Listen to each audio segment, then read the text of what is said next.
Chapter number 8, Human Health and Disease. Health for a long time was considered as a state of body and mind where there was a balance of certain humors. This is what early Greeks like Hippocrates as well as Indian Ayurveda system of medicine asserted. It was thought that persons with black bile belonged to hot personality and would have fevers. This idea was arrived at by pure reflective thought.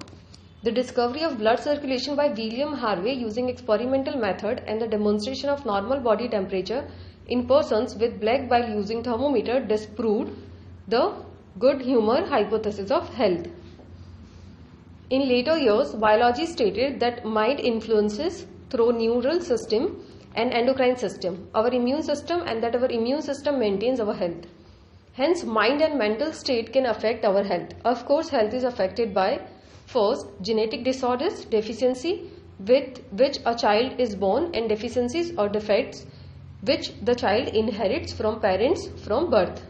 Second, infections, and third, lifestyle including food and water we take, rest and exercise we give to our bodies, habits that we have or lack, etc. The term health is very frequently used by every day. How do we define it? Health does not simply mean absence of disease or physical fitness. It could be defined as a state of complete physical, mental and social well-being. When people are healthy, they are more efficient at work. This increases productivity and brings economic prosperity. Health also increases longevity of people and reduces infant and maternal mortality. Balanced diet, personal hygiene and regular exercise are very important to maintain good health. Yoga has been practiced since time immemorial to achieve physical and mental health. Awareness about disease and their effect on different body functions, vaccinations against infectious disease, proper disposal of waste, control of vectors and maintenance of hygienic food and water resources are necessary for achieving good health. When the functioning of one or more organs or systems of the body is adversely affected, characterized by various signs and symptoms, we say that we are not healthy. That is, we have a disease. Diseases can be broadly grouped into infectious and non-infectious. Diseases which are easily transmitted from one person to another are called infectious diseases. Infectious diseases are very common and every one of us suffers from this at some time or other. Some of the infectious diseases like AIDS are fatal. Among non-infectious diseases, cancer is the major cause of death. Drug and alcohol abuse also affect our health adversely. 8.1 Common disease in humans. A wide range of organisms belonging to bacteria, viruses, fungi, protozoa, helminthes, etc. could cause disease in man. Such a disease-causing organisms are called pathogens. All parasites are therefore pathogens as they cause harm to the host by living in them. The pathogens can enter our body by various means, multiply and interfere with normal vital activities, resulting in morphological and functional damage. Pathogens have to adapt to life within the environment of the host. For example, the pathogens that enter the gut must know a way of surviving in the stomach at low pH and resisting the various digestive enzymes. A few representative members from different groups or pathogenic organisms are discussed here along with the disease caused by them. Preventive and control measures against this disease in general are also briefly described. Salmonella typhi is a pathogenic bacterium which causes typhoid fever in human beings. These pathogens generally enter the small intestine through food and water contaminated with them and migrate to other organs through blood. Sustained high fever, weakness, stomach pain, constipation, headache and loss of appetite are some of the common symptoms of this disease. Intestinal perforation and death may occur in severe cases. Typhoid fever could be confirmed by Vidal test. A classic case in the medicine, that of Mary Mallon, nicknamed Typhoid Mary, is worth mentioning here. She was a cook by profession and was a typhoid carrier who continued to spread typhoid for several years through the food she prepared. Bacteria like Streptococcus pneumonia and Haemophilus influenza are responsible for the disease pneumonia in humans, which infects the alveoli of lungs. As a result of the infection, the alveoli get filled with fluid, leading to severe problems in respiration. The symptoms of pneumonia include fever, chills, cough and headache. In severe cases, the lips and fingernails may turn grey to bluish in color.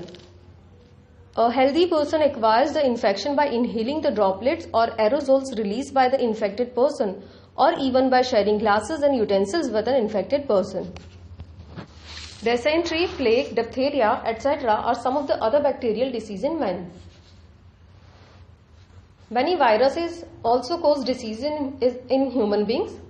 Rhinoviruses represent one such group of viruses which cause one of the most infectious human ailments, the common cold. They infect the nose and respiratory passage but not the lungs.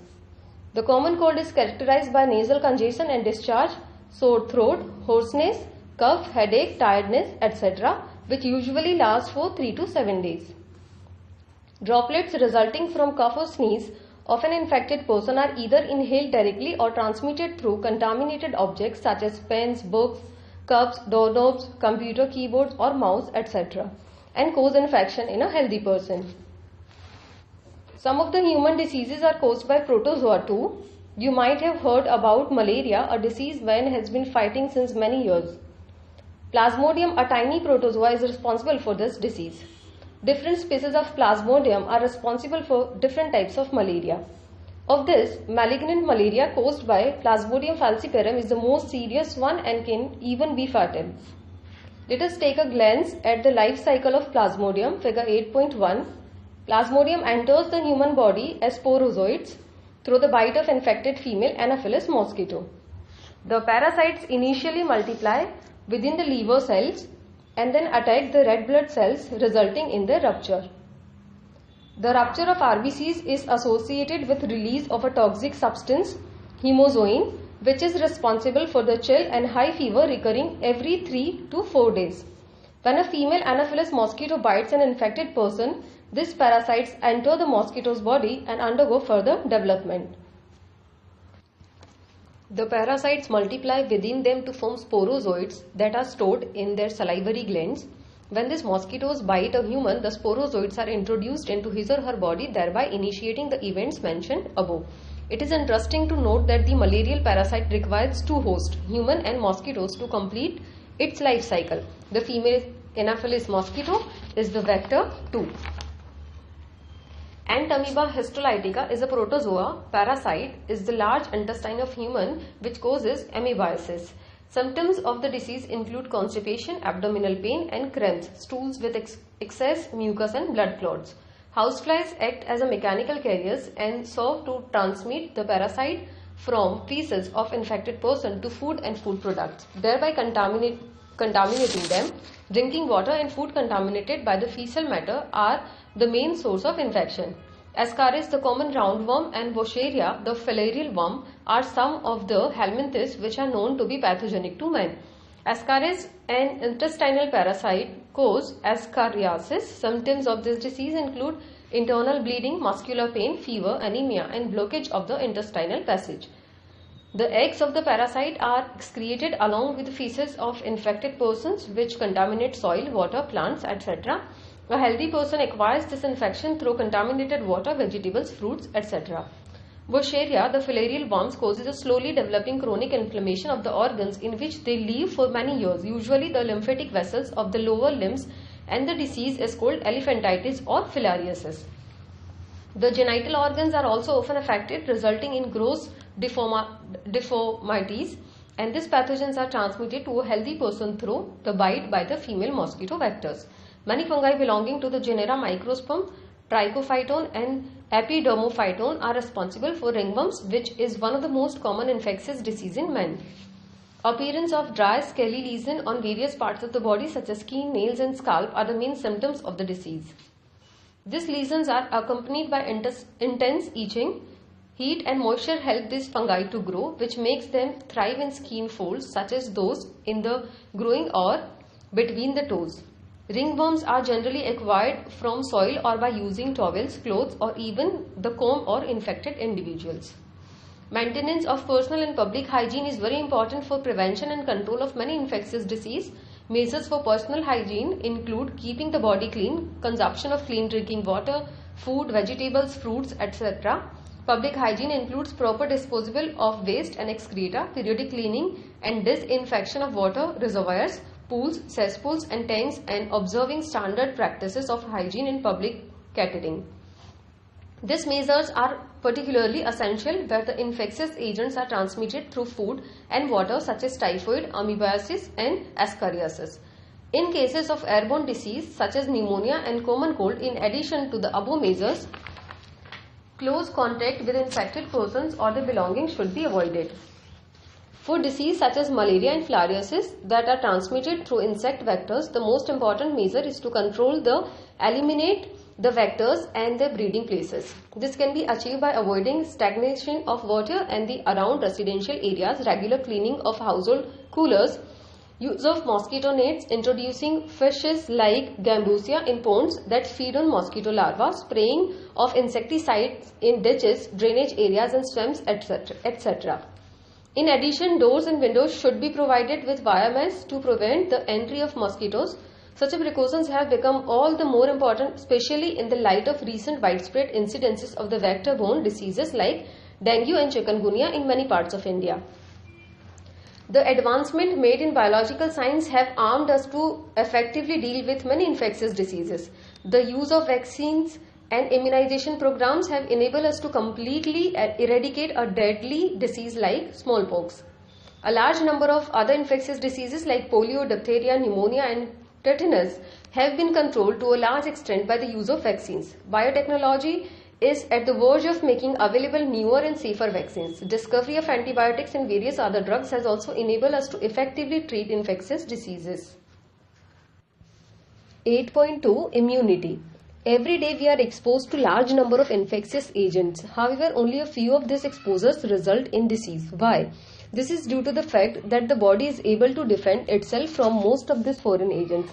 This overall ability of the host to fight the disease-causing organisms conferred by the immune system is called immunity. Immunity is of two types. One, innate immunity, and second, acquired immunity. 8.2.1 Innate immunity. Innate immunity is non-specific type of defense that is present at the time of birth. This is accomplished by providing different types of barriers to the entry of the foreign agents into our body. Innate immunity consists of four types of barriers. These are: first, physical barriers.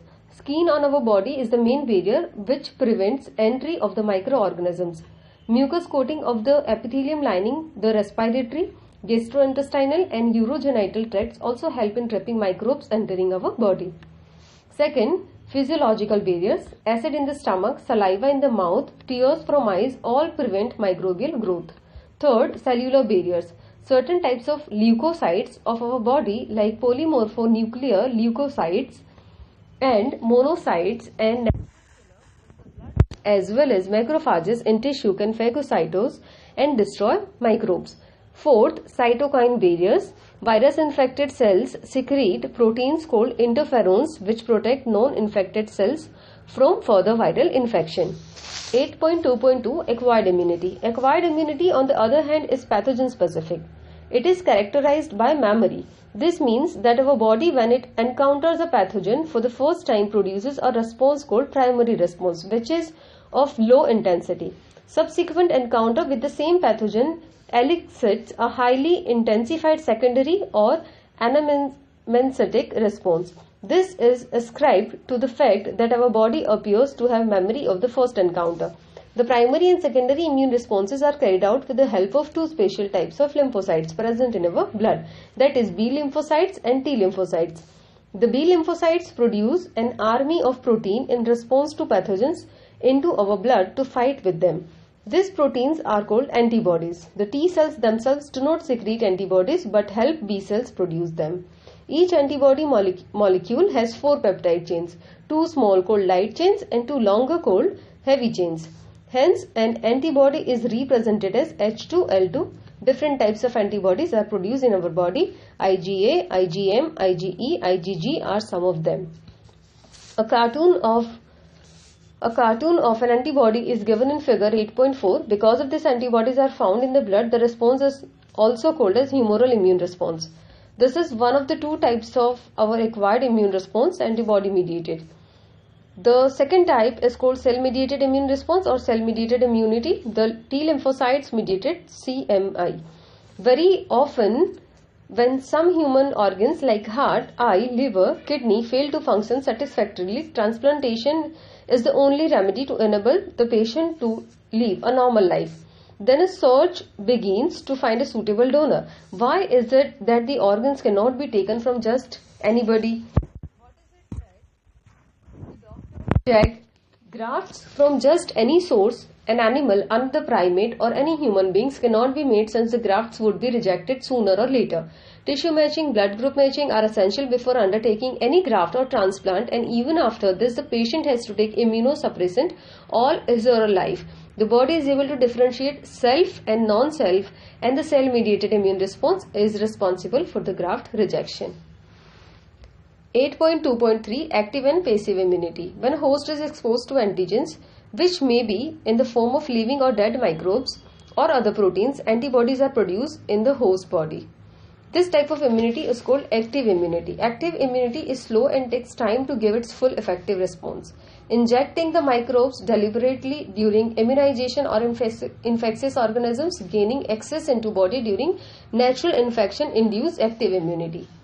When ready-made antibodies are directly given to protect the body against foreign agents, it is called passive immunity.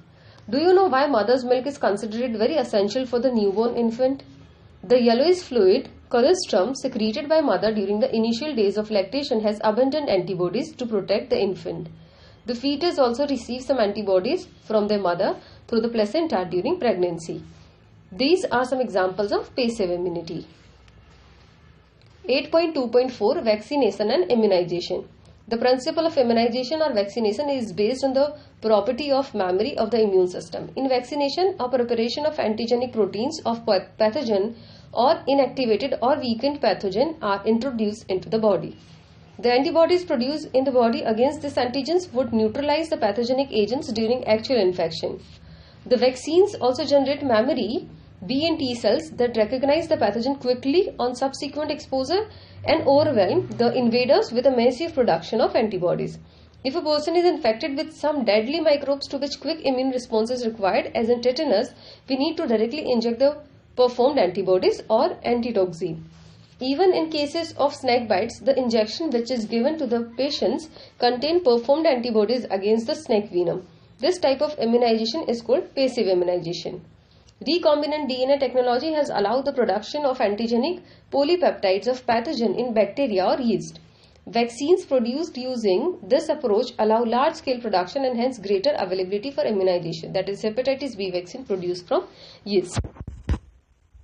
8.2.5 Allergies. When you have gone to a new place and suddenly you started sneezing, wheezing for no extreme reason, and when you come away your symptoms disappeared. Did this happen to you? Some of us are sensitive to some particles in the environment. The above mentioned reaction could be because of allergy to pollen, mites, etc., which are different in different places. The exaggerated response of the immune system to certain antigens present in the environment is called allergy. The substances to which such an immune response is produced are called allergens. The antibodies produced to this are of IgE type. Common examples of allergens are mites and dust, pollen, animal dander, etc. Symptoms of allergic reactions include sneezing, watery eyes, running nose, and difficulty in breathing. Allergy is due to the release of chemicals like histamine and serotonin from the mast cells. For determining the cause of allergy, the patient is exposed to or injected with very small dose of possible allergens and the reaction studied. The use of drugs like antihistamine, adrenaline, and steroids quickly reduce the symptoms of allergy. Somehow modern day lifestyle has resulted in lowering of immunity and more sensitivity to allergens. More and more children in metro cities of India suffer from allergies and asthma due to sensitivity to the environment. This could be because of the protected environment provided early in life. 8.2.6 Autoimmunity. Memory-based acquired immunity evolved in higher vertebrates based on the ability to differentiate foreign organisms from self cells. While we still do not understand the basis of this, two corollaries of this ability have to be understood. One, higher vertebrates can distinguish foreign molecules as well as foreign organisms. Most of the experimental immunology deals with this aspect. Two, sometimes due to genetic and other unknown reasons, the body attacks self cells. This results in damage to the body and is called autoimmune disease. Rheumatoid arthritis, which affects many people in our society, is an autoimmune disease. 8.2.7 Immune system in the body. The human immune system consists of lymphoid organs, tissues, cells, and soluble molecules like antibodies. As you have read, immune system is unique in the sense that it recognizes foreign agents, responds to this, and remembers them. The immune system also plays an important role in allergic reactions, autoimmune diseases, and organ transplantation. Lymphoid organs. These are the organs where origin and maturation and proliferation of lymphocytes occur. The primary lymphoid organs are bone marrow and thymus, where immature lymphocytes differentiate into antigen-sensitive lymphocytes. After maturation, the lymphocytes migrate to secondary lymphoid organs like spleen, lymph nodes, tonsils, Peyer's patches of small intestine, and appendix. The secondary lymphoid organs provide the sites for interaction of lymphocytes with the antigen, which then proliferate to become effector cells. The location of various lymphoid organs in the human body is shown in figure 8.5. The bone marrow is the main lymphoid organ where all blood cells including lymphocytes are produced. The thymus is a lobed organ located near the heart and beneath the breastbone. The thymus is quite large at the time of birth but keeps reducing in size with age, and by the time puberty is attained, it reduces to a very small size. Both bone marrow and thymus provide microenvironments for the development and maturation of T lymphocytes. The spleen is a large bean-shaped organ. It mainly contains lymphocytes and phagocytes. It acts as a filter of the blood by trapping blood-borne microorganisms. Spleen also has a large reservoir of erythrocytes. The lymph nodes are small solid structures located at different points along the lymphatic system. Lymph nodes serve to trap the microorganisms or other antigens which happen to get into the lymph and tissue fluid. Antigens trapped in the lymph nodes are responsible for the activation of lymphocytes present there and cause the immune response.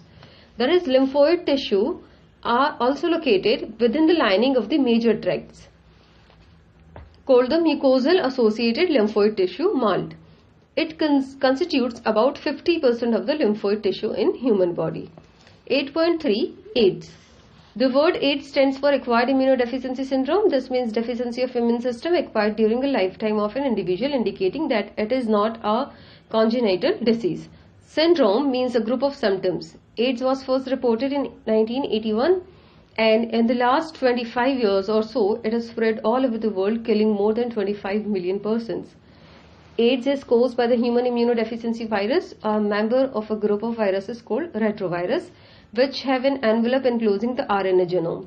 Transmission of HIV infection generally occurs by sexual contact with infected person or by transfusion of contaminated blood and blood products, by sharing infected needles as in the case of intravenous drug abuses, and from infected mother to her child through placenta. So people who are at high risk of getting this infection include individuals who have multiple sexual partners, drug addicts who take drugs intravenously, individuals who require repeated blood transfusion, and children born to an HIV infected mother. Do you know when do people need repeated blood transfusion? Find out and make a list of such conditions. It is important to note that HIV or AIDS is not spread by mere touch or physical contact. It spreads only through body fluids. It is hence imperative for the physical and psychological well-being, so that the HIV or AIDS infected persons are not isolated from family and society. There is always a time lag between the infection and appearance of AIDS symptoms. This period may vary from a few months to many years, usually 5 to 10 years. After getting into the body of the person, the virus enters into macrophages, where RNA genome of the virus replicate to form viral DNA with the help of the enzyme reverse transcriptase. This viral DNA gets incorporated into host cells' DNA and directs the infected cells to produce virus particles. The macrophages continue to produce virus and in this way act like a HIV factory. Simultaneously, HIV enters into helper T lymphocytes, replicates and produce progeny viruses. The progeny viruses released in the blood attack other helper T lymphocytes. This is repeated, leading to a progressive decrease in the number of helper T lymphocytes in the body of the infected person. During this period, the person suffers from bouts of fever, diarrhea and weight loss. Due to decrease in the number of helper T lymphocytes, the person starts suffering from infections that could have been otherwise overcome, such as those due to bacteria especially. Mycobacterium, viruses, fungi, even parasites like Toxoplasma. The patients become so immune deficient that he or she is unable to protect himself or herself against these infections. A widely used diagnostic test for AIDS is enzyme-linked immunosorbent assay, that is ELISA. Treatment of AIDS with antiretroviral drugs is only partially effective. They can only prolong the life of the patient but cannot prevent death, which is inevitable.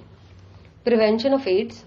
As AIDS has no cure, prevention is the best option. Moreover, HIV infections more often spreads due to conscious behavior patterns and is not something that happens inadvertently, like pneumonia or typhoid. Of course, infection in blood transfusion patients, newborns, etc. may take place due to the poor monitoring. The only excuse may be ignorance, and it has been rightly said, don't die of ignorance.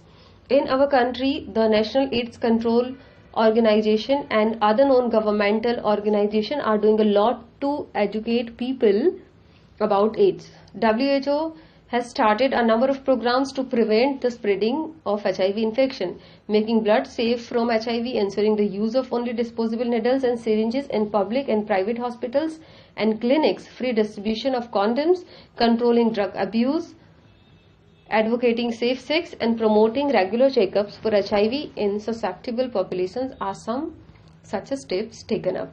Infection with HIV or having AIDS is something that should not be hidden, since then the infection may spread to many more people. HIV or AIDS infected people need help and sympathy instead of being shunned by the society.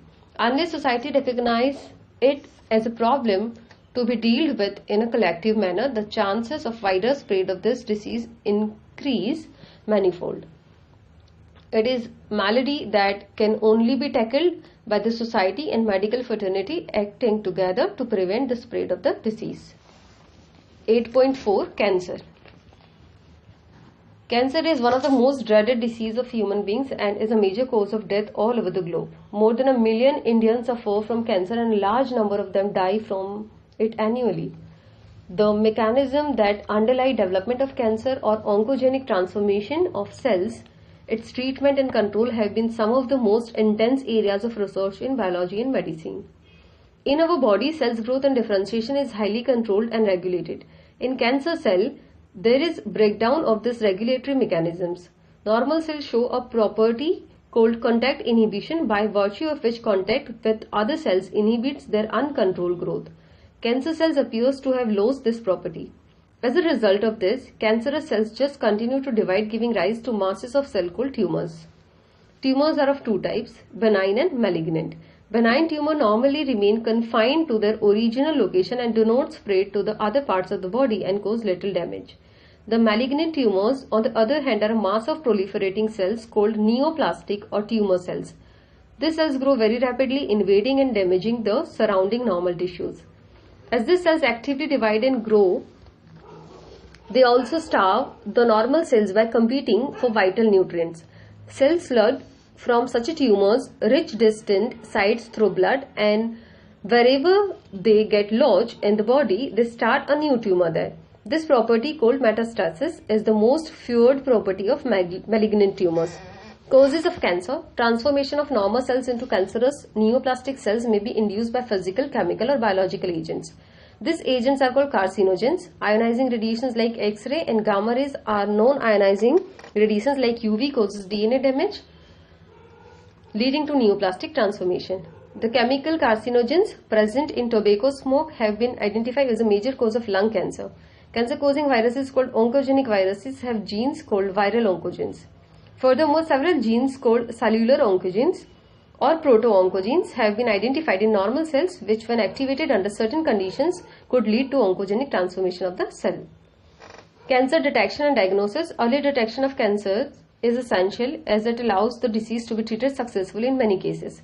Cancer detection is based on the biopsy and histopathological studies of the tissue and blood and bone marrow tests for increased cell counts in the case of leukemias. In biopsy, a piece of the suspected tissue cut into thin sections is stained and examined under microscope by a pathologist. Techniques like radiography, CT scan and MRI are very useful to detect cancers of the internal organs. Computed tomography uses X-ray to generate a three-dimensional image of the internals of an object. MRI uses strong magnetic fields and non-ionizing radiations to accurately detect pathological and physiological changes in the living tissue. Antibodies, again cancer-specific antigens, are also used for detection of certain cancers. Techniques of molecular biology can be applied to detect genes in individuals with inherited susceptibility to certain cancers. Identification of such genes which predispose an individual to certain cancers may be very helpful in prevention of cancer. Such individuals may be advised to avoid exposures to particular carcinogens to which they are susceptible. Treatment of cancer. The common approaches for treatment of cancer are surgery, radiation therapy and immunotherapy. In radiotherapy, tumor cells are eradicated lethally, taking proper care of normal tissue surrounding the tumor mass. Several chemotherapeutic drugs are used to kill cancerous cells. Some of these are specific for particular tumors. Majority of the drugs have side effects like hair loss, anemia, etc. Most cancers are treated by combination of surgery, radiotherapy and chemotherapy. Tumor cells have been shown to avoid detection and destruction by immune system. Therefore, the patients are given substances called biological response modifiers such as alpha interferon, which activates their immune system and help in destroying the tumor.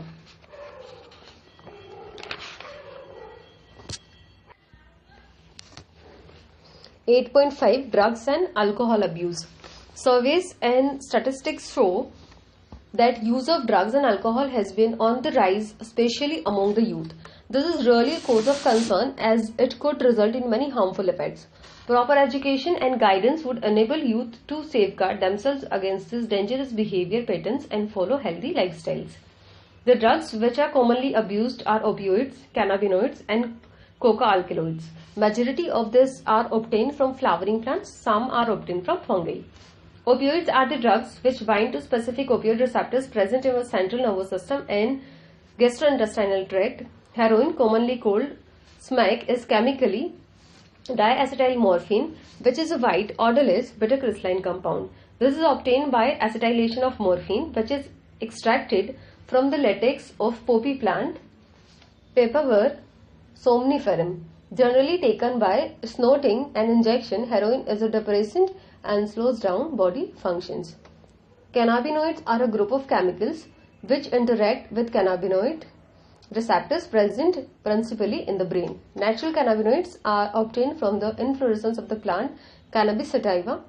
The flowers, tops, leaves and the resin of cannabis plants are used in various combinations to produce marijuana, hashish, charas and ganja. Generally taken by inhalation and oral ingestion, these are known for their effects on cardiovascular system of the body. Coca alkaloid or cocaine is obtained from coca plant, Erythroxylum coca, native to South Africa. It interferes with the transport of the neurotransmitter dopamine. Cocaine, commonly called coke or crack, is usually snorted. It has a potent stimulating action on central nervous system, producing a sense of euphoria and increased energy. Excessive dosage of cocaine causes hallucination. Other well-known plant with hallucinogenic properties are atropa, belladonna and dhatura. These days, cannabinoids are also being abused by some sports persons. Drugs like barbiturates, amphetamines, benzodiazepines, lysergic acid, diethylamines and other similar drugs that are normally used as medicines to help patients cope up with mental illness like depression and insomnia are often abused. Morphine is a very effective sedative and painkiller and is very useful in patients who have undergone surgery. Several plants, fruits and seeds having hallucinogenic properties have been used to hundreds of years in folk medicines, religious ceremonies and rituals all over the globe. When these are taken for a purpose other than medicinal use or in amounts of frequency that impairs one's physical, physiological or psychological functions, it constitutes drug abuse. Smoking also paves the way to hard drugs. Tobacco has been used by human beings for more than 400 years. It is smoked, chewed or used as a snuff. Tobacco contains a large number of chemical substances including nicotine and alkaloid. Nicotine stimulates adrenal gland to release adrenaline or and noradrenaline into blood circulation, both of which raise blood pressure and increase heart rate. Smoking is associated with increased incidence of cancers of lung, urinary bladder and throat, bronchitis, emphysema, coronary heart disease, gastric ulcer, etc. Tobacco chewing is associated with increased risk of cancer of the oral cavity. Smoking increases carbon monoxide content in blood and reduces the concentration of heme-bound oxygen. This causes oxygen deficiency in the body. When one buys packets of cigarettes, one cannot miss the statutory warning that is present on the packing, which warns against smoking and says how it is injurious to health. Yet smoking is very prevalent in society, both among young and old. Knowing the dangers of smoking and chewing tobacco and its addictive nature, the youth and old need to avoid these habits. Any addict requires counseling and medical help to get rid of the habit. 8.5.1 Adolescence and drug or alcohol abuses. Adolescence means both a period and a process during which a child becomes mature in terms of his or her attitude and beliefs for effective participation in society. The period between 12 to 18 years of age may be thought as the adolescence period. In other words, adolescence is a bridge linking childhood and adulthood. Adolescence is accompanied by several biological and behavioral changes. Adolescence thus is a very vulnerable phase of mental and psychological development of an individual. Curiosity, need for adventure and excitement and experimentation constitute common causes which motivate youngsters towards drug and alcohol use. A child's natural curiosity motivates him or her to experiment. This is complicated further by effects that might be perceived as benefits or alcohol or drug use. Thus, the first use of drugs or alcohol may be out of curiosity or experimentation, but later the child starts using this to escape facing problems. Of late, stress from pressures to excel in academics or examinations has played a significant role in persuading the youngsters to try alcohol and drugs. The perception among youth that is cool or progressive to smoke, use drugs or alcohol, it is also in a way a major cause for youth to start these habits. Television, movies, newspaper, internet also help to promote this perception.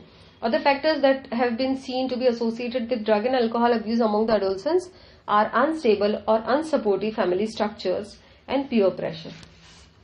8.5.2 Addiction and Dependence. Because of the perceived benefits, drugs are frequently used repeatedly. The most important thing which one fails to realize is the inherent addictive nature of alcohol and drugs. Addiction is a psychological attachment to certain effects such as euphoria and a temporary feeling of well-being associated with drugs and alcohol. This drives people to take them even when these are not needed or even when their use becomes self-destructive. With repeated use of drugs, the tolerance level of the receptors present in our body increases. Consequently, the receptors respond only to higher doses of drugs or alcohol, leading to the greater intake and addiction. However, it should be clearly borne in mind that use of these drugs even once can be a forerunner to addiction. Thus, the addictive potential of drugs and alcohol pull the users into a vicious circle leading to the regular use from which he or she may not be able to get out. In the absence of any guidance or counseling, the person gets addicted and becomes dependent on their use. Dependence is the tendency of the body to manifest a characteristics or unpleasant withdrawal syndrome if regular dose of drugs or alcohol is abruptly discontinued. This is characterized by anxiety, shakiness, nausea and sweating, which may be relieved when use is resumed again. In some cases, withdrawal symptoms can be severe and even life-threatening, and the person may need medical supervision. Dependence leads to the patients to ignore all social norms in order to get sufficient funds to satiate his or her needs. This results in many social adjustment problems. 8.5.3 Effects of drugs or alcohol abuse. The immediate adverse effect of drugs and alcohol abuse are manifested in the form of reckless behavior, vandalism and violence. Excessive doses of drugs may lead to coma and death due to respiratory failure, heart failure or cerebral hemorrhage.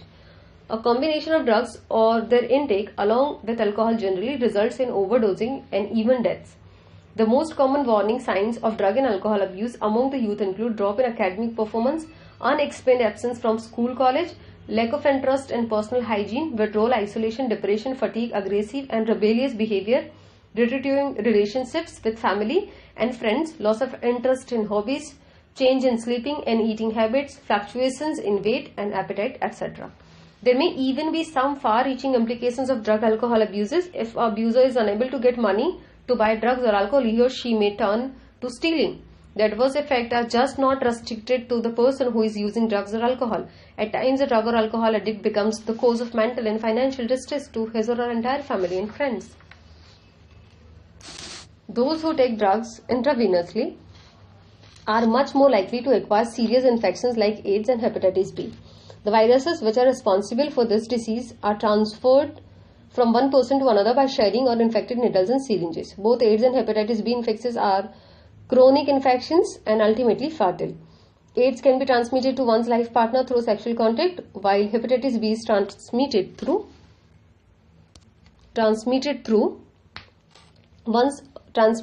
infected blood. The use of alcohol during adolescence may also have long-term effects. It could lead to heavy drinking in adulthood. The chronic use of drugs and alcohol damages nervous system and liver. The use of drugs and alcohol during pregnancy is also known to adversely affect the fetus. Another misuse of drugs is what certain sportspersons do to enhance their performance. They use narcotic analgesics, anabolic steroids, diuretics, and certain hormones in sports to increase muscle strength and bulk and to promote aggressiveness, and a result increases athletic performance. The side effects of the use of anabolic steroids in females include masculization, increased aggressiveness, mood swings, depression, abnormal menstrual cycles, excessive hair growth on the face and the body, enlargement of clitoris, deepening of voice. In males, it includes acne, increased aggressiveness, mood swings, depression, reduction of size of the testicles, decreased sperm production, potential for kidney and liver dysfunctions, breast enlargement, premature baldness, enlargement of the prostate gland. These effects may be permanent with prolonged use. In the adolescents, male or female, severe facial and body acne and premature closures of the growth centers of the long bones may result in stunt growth. 8.5.4 Prevention and Control. The age-old adage of prevention is better than cures hold true here also. It is also true that habits such as smoking, taking drug or alcohol are more likely to be taken up at a young age, more during adolescence. Hence, it is best to identify the situations that may push an adolescent towards use of drugs or alcohol and to take remedial measures well in time. In this regard, the parents and the teachers have a special responsibility. Parenting that combines with high levels of nurturance and consistent discipline has been associated with lower risk of substance abuse. Some of the measures mentioned here would be particularly useful for prevention and control of alcohol and drug abuse among the adolescents. First, avoid avoid undue peer pressure. Every child has his or her own choice and personality which should be respected and nurtured. A child should not be pushed unduly to perform beyond his or her threshold limits, be it studies, sports or other activities. Second, education and counseling. Educating and counseling him or her to face problems and stresses and to accept disappointments and failures as a part of life. It would also be worthwhile to channelize the child's energy into healthy pursuits like sports, reading, music, yoga and other extracurricular activities. Third, seeking help from parents and peers. Help from parents and peers should be sought immediately so that they can guide appropriately. Help may even be sought from close and trusted friends. Besides getting proper advice to sort out the problems, this would help young to vent their feelings of anxiety and guilt. Fourth, looking for danger signs. Alert parents and teachers need to look for and identify the danger signs discussed above. Even friends, if they find someone using drugs or alcohol, should not hesitate to bring this to the notice of parents or teacher in the best interest of the person concerned. Appropriate measures would then be required to diagnose the malady and the underlying causes. This would help in initiating proper remedial steps or treatment.